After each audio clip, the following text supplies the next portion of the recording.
Yesus, anak domba Allah yang sudah disembelih untuk menggantikan hukuman dosa kami. Segala kemuliaan kami persembahkan dan angkat hanya untuk Engkau saja. Semenjak kami masih di dalam dunia, kami hendak belajar untuk menyanyikan kebenaran ini. Sebab nanti pada waktu di sorga, nyanyian ini akan terus dinyanyikan, dikumandangkan. Segala kemuliaan, hormat, kuasa untuk anak domba Allah yang sudah disembelih itu. Kami mengucap syukur karena Engkau mengasihi kami sehingga Engkau memberikan nyawamu bagi kami. Kami pun hendak belajar mengasihi Engkau dan membuktikan kami dengan ketaatan kami. Kami hendak membaca dan merenungkan firman Tuhan. Kiranya Engkau memberkati supaya kami bukan cuma mengerti tetapi juga mentaati. Dalam nama Tuhan Yesus kami sudah berdoa. Amin. Silakan.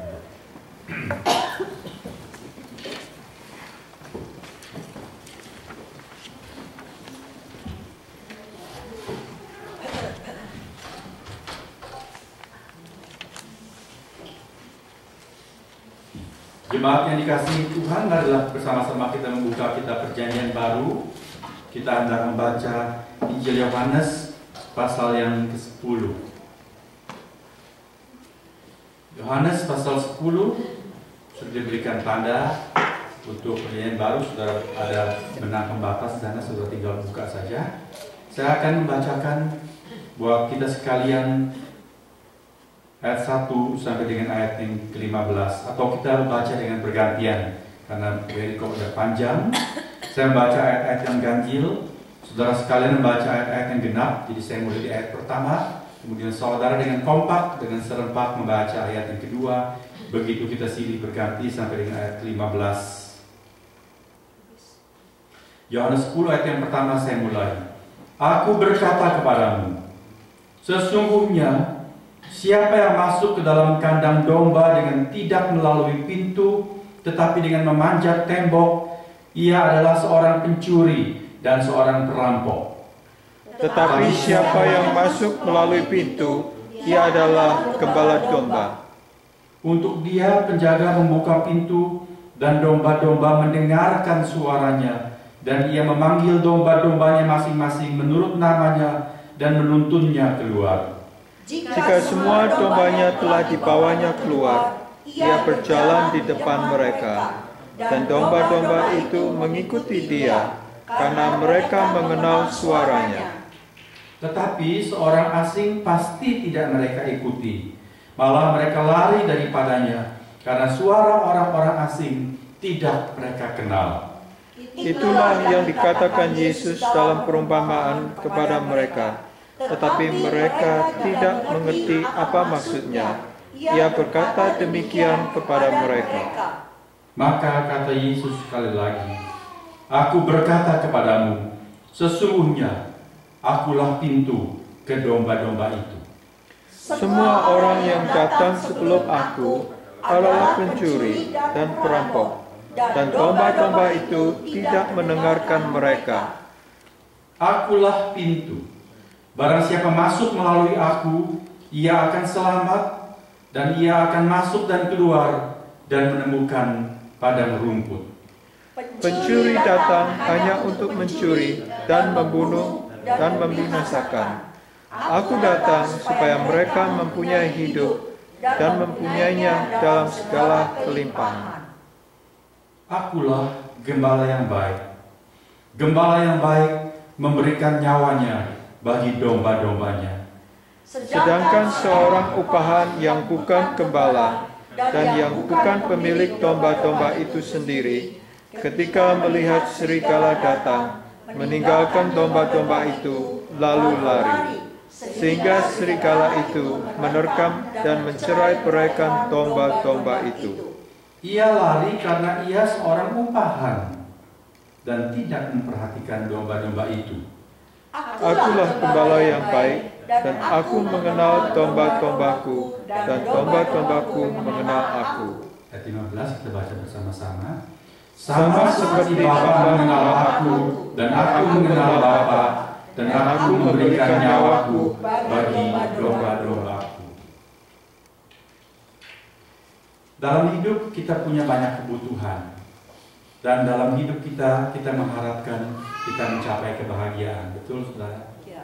Kalau kita ditanya untuk memenuhi kebutuhan kita dan mencapai kebahagiaan sebagai sasaran kehidupan kita, apa yang menjadi kebutuhan pokok kita? Apa yang saudara paling butuh, yang saudara paling cari, yang kita kejar? Apa yang melintas dalam pikiran kita?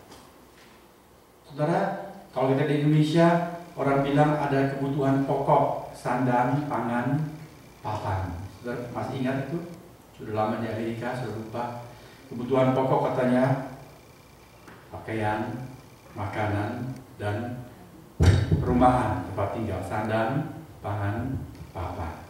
Apakah kalau kita sudah mendapatkan cukup pakaian, cukup makanan, dan sudah ada perumahan, lantas kita pasti berbahagia?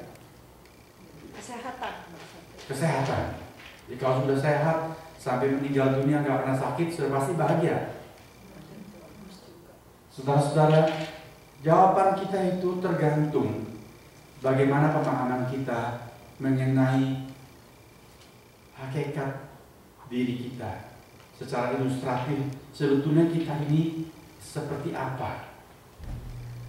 Saudara, dalam Alkitab sering digambarkan bahwa saya dan saudara sebagai manusia itu bagaikan domba. Kalau kita sadar bahwa diri kita ini seperti domba, maka kita akan kemudian mengerti kebutuhan kita yang paling pokok itu apa. Apa keistimewaan domba, saudara-saudara? Keistimewaan domba justru adalah kelemahan. Domba itu lemah. Bandingkan dengan kambing, kambing itu lebih tahan banting. Domba itu lemah. Domba itu tidak mampu mempertahankan dirinya sendiri dari predator, dari pemangsa-pemangsanya. Ada banyak binatang buas di sekitarnya. Domba itu bisa lawan apa?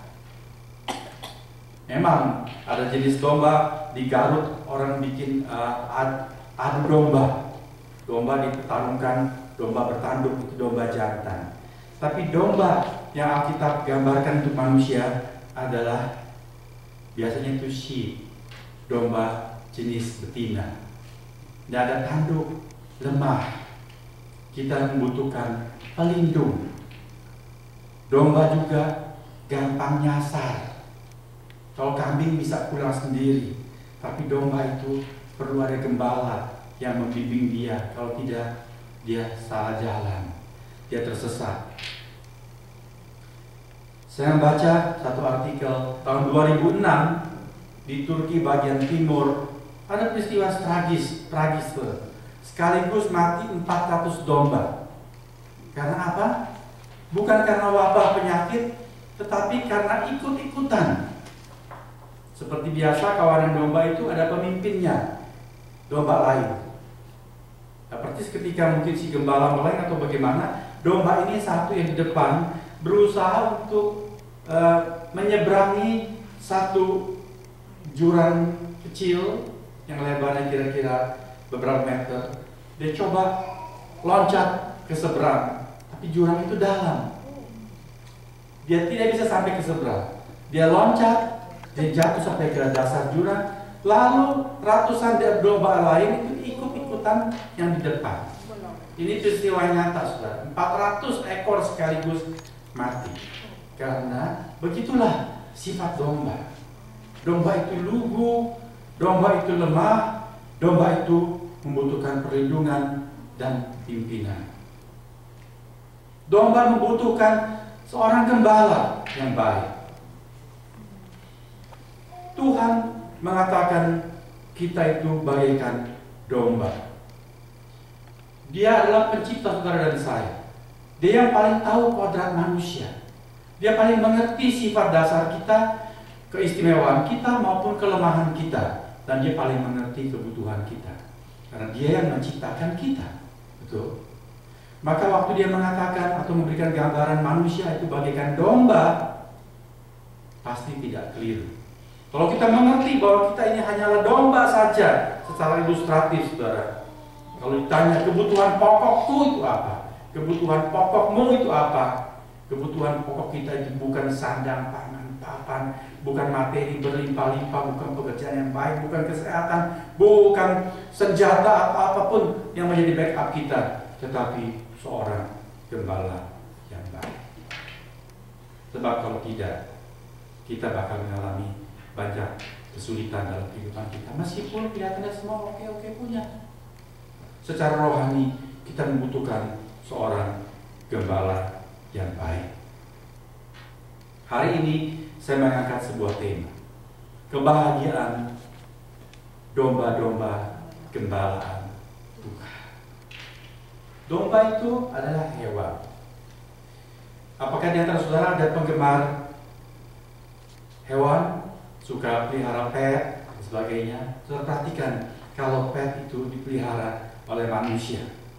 Saya itu seorang penggemar pet, pelihara ikan, pelihara burung, kalau bisa banyak sekali, pelihara anjing, saya suka. Kadang-kadang saya memperhatikan orang pelihara burung, sudah dimasukkan di sangkar, air minumnya saya sudah kering, tempat minumnya penuh lumut, makanan sudah jamuran. Kasihan sekali untuk burung. Saya selalu pesan, kalau di Indonesia ada pembantu, bantu urus burung-burung peliharaan. Saya bilang, kamu harus jaga baik-baik. Sebab sudah kita kurung itu burung-burung, kita harus rawat dia baik-baik. Sebab dia tidak bisa cari makan sendiri. Dia tidak bisa cari air bersih sendiri. Betul? Ada orang pelihara anjing, selalu dirantai diikat. Tidak pernah diajak jalan-jalan, tidak pernah dimandikan, sampai kurus kering, banyak kutunya, kasihan sekali. Pernahkah saudara membaca firman Tuhan di dalam Amsal Sulaiman yang mengatakan orang benar memperhatikan hidup hewannya. Firman Tuhan luar biasa juga untuk hewan-hewan. Saudara boleh baca di Amsal Sulaiman 12 ayat ke-10 nanti, jangan sekarang. Orang benar memperhatikan hidup hewannya, tetapi belas kasihan orang fasik itu kejam. Orang yang tidak takut kepada Tuhan itu orang fasik, yang jahat sifat kepribadiannya. Kalau dia punya hewan, dia punya belas kasihan. Kalau hewan itu menguntungkan dia. Ambil contoh orang-orang yang menyabung ayam atau mengadu jangkrik.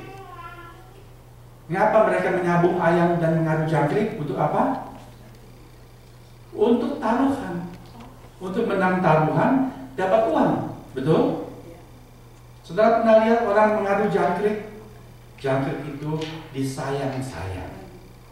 Jangkrik aduannya ditimang-timang, ya, diginikan supaya kejam dari tangan, biar strong, biar kuat.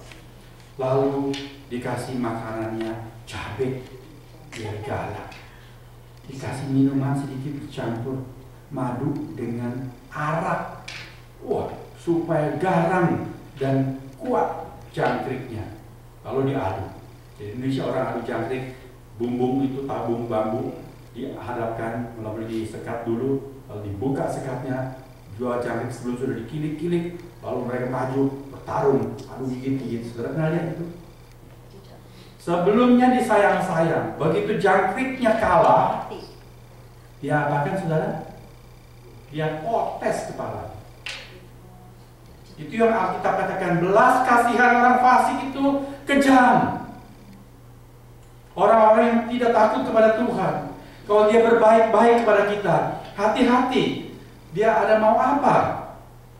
Sebab dia tidak takut kepada Tuhan, mereka bisa menghalalkan segala cara untuk keuntungan. Mereka berbaik-baik, mereka mungkin membelai-belai, tetapi kalau keinginan tidak tercapai, bisa kejahatan yang dilakukan.